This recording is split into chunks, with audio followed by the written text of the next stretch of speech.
Hey guys, welcome to Pages with Sidra. Today we're diving into Chapter 191 of The Greatest Estate Developer. If you haven't watched the previous chapters, make sure to check them out on my channel. They're packed with action, strategy, and of course, that signature Lloyd madness. Now, without any delay, let's jump right into the chaos. Soaring high above the land, wind howling, the dragon's wings slicing through clouds.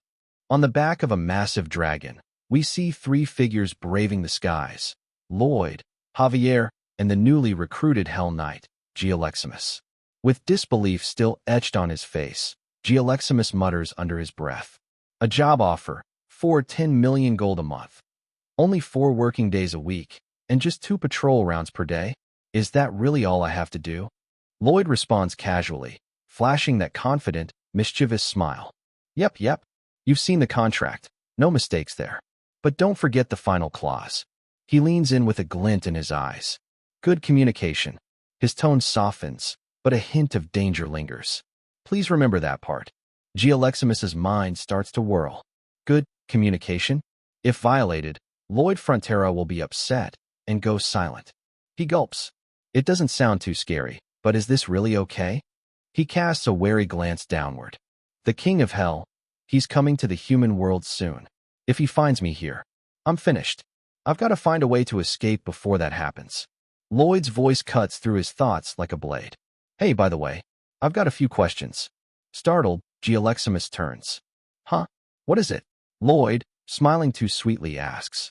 When exactly is the King of Hell planning to invade our territory? Gleximus freezes. I don't know. Lloyd's smile fades. His voice turns cold. Come on now. Then suddenly, his eyes sharpen, and his tone becomes deadly serious. You do know, don't you? You signed that contract because you knew the best time to run away, right?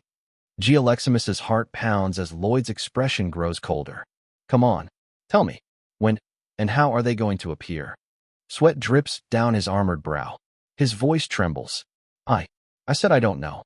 Internally, he panics. If I spill that information, the King of Hell will chase me to the ends of hell itself.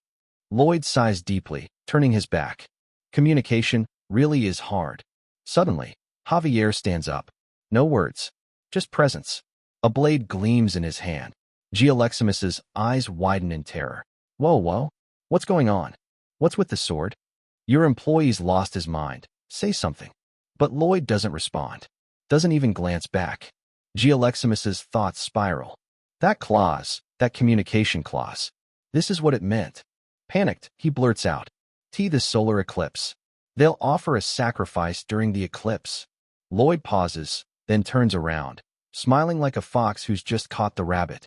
Did you just say a sacrifice? His voice lowers, playful, but razor sharp. What's the sacrifice? Oh, I'm so curious. Gleximus gulps hard, trembling under Javier's looming shadow. It's fear. A massive amount of fear, concentrated in the corpse of someone who held a deep grudge against you. That's what they'll offer.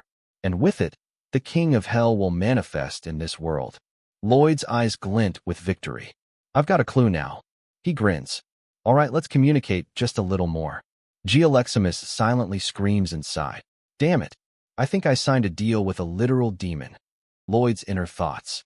Thanks to good communication, I got my hands on some very precious intel. That blood-drenched lunatic has been gathering fear under the King of Hell's orders. He was likely trying to corrupt the Queen for that very purpose. We talked more, but even Gleximus didn't seem to know any other method to harvest fear. Then, Gleximus speaks up again, nervously. The monsters we saw, they're probably fragments of the evil god. He continues. Recently, the King of Hell stole countless souls that were meant to pass through the gate of reincarnation.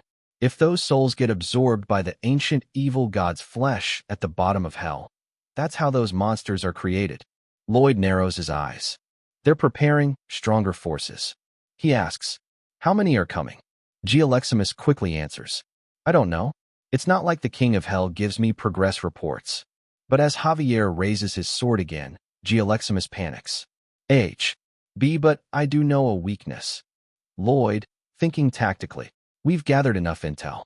Time to begin preparations for the upcoming battle. But there's another critical task we must pursue. Restoring the truth jewel. Preventing the manifestation of the king of hell entirely. That would be the best outcome. We can't rush it. It's delicate. We'll move slowly. A little progress each day. Lloyd speaks up, breaking the moment.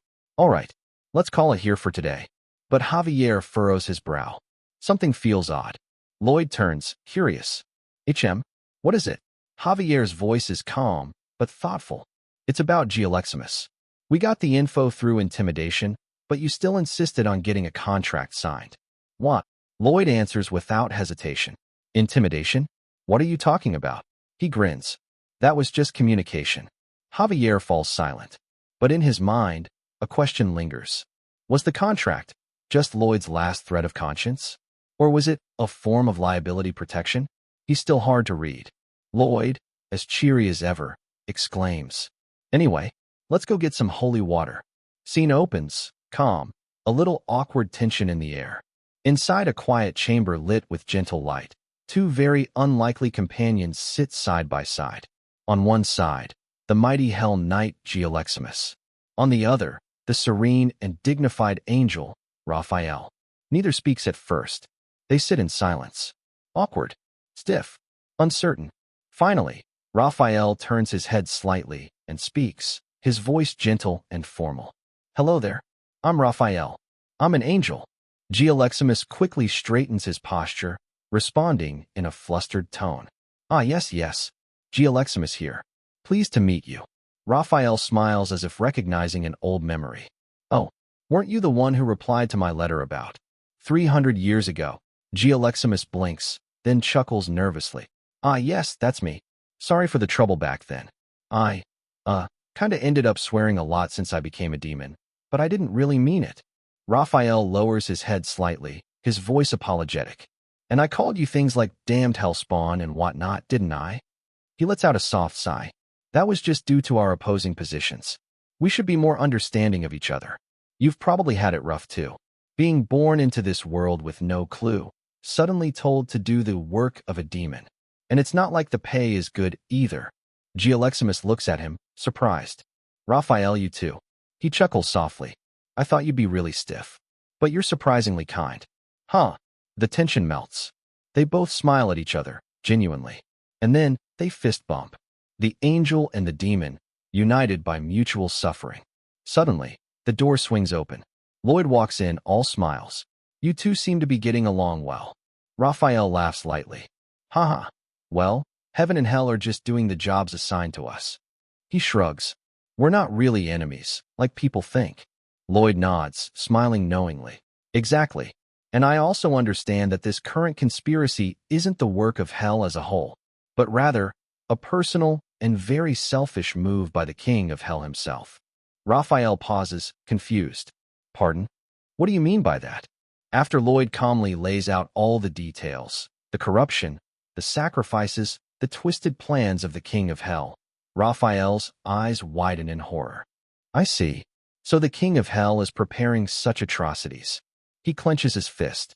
I'll report this to my superiors right away. Since it's clearly an act of invasion, Archangel Gabriel will surely issue a firm warning. Lloyd narrows his eyes, voice low. How likely is it that the warning will actually do anything? Raphael falls silent. His expression answers clearly. Lloyd sighs.